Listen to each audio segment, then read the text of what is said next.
Hi everyone, Ella here. So this is our third Sunday. So this one is our episode 3.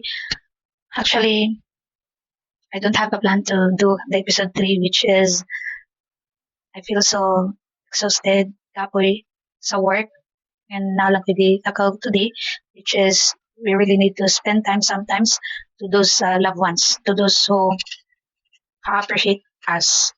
And of course, we need to give back those giving the time and attention. So what I'm sharing you today is all about appreciating those people surround you, especially those who value and give time, especially those mga tao nga wa nakalimot nimo.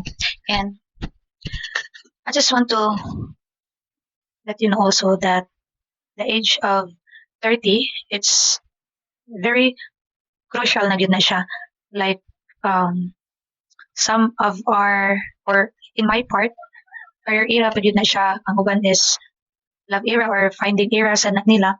But in my case, after those detachment na gina-work na ako in the mid 2025, well, madalag na nato sa 2026, which is a big part sa to detachment, boundaries. So moving forward, since we survive or we done that thing, so boundaries. This year of 2026, mostly boundaries good. You need to learn boundaries, whether family ni mo na, whether friends, close friends, colleague, best friend, you need to put boundaries good. It's very important. Boundaries, it's not for, I mean, it's really for your own sake apon. Masabtan na ginat nimo in the long run. So, kana siya. Then, yeah, talking about crucial ang pag 30 is diha gid nimo ang mabawan ang isa sa part na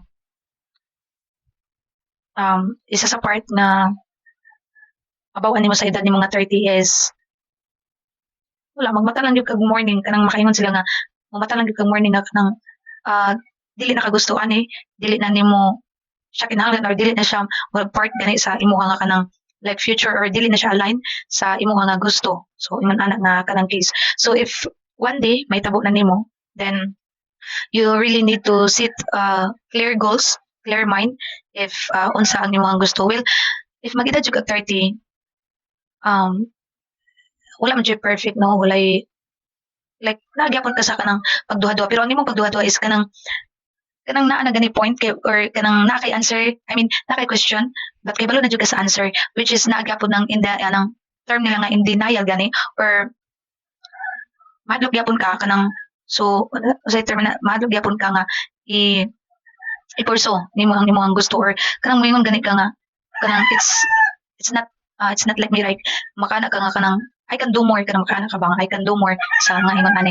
So ang ako lang finalize about this episode no kay if naa man gani kay gusto, if naa kay gusto nga pursue at your age right now or if nakita nimo ni, then set clear goals, clear mind, then manifesting po mutuod jud ka ng manifesting 100% i-manifest nimo, then kanang mutuod jud ka ng lines ever since high school ko, nag-college na lang ko, then even nag-work ko kana gani nga what your mind asa what your mind think bitaw what your mind what your mind conceive the body receive kanang something in ana.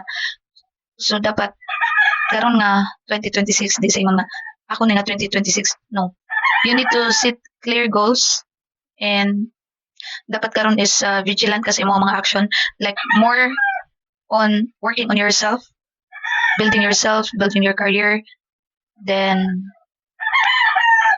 wala if i-love nimo mo ang self ng good, then imo ang ginabuhat center nimo si Lord, then dili ka magbuhat og doubtan or makapasakit sa laing tao even if there is a time gyud na like na kay dili makasakitan like emotionally di nila masabtan why imo nang gibuhat ng mga butang nga mga ingon ana, but if ikaw mismo nasabtan nimo imong kaugalingon, that's the most important gyud.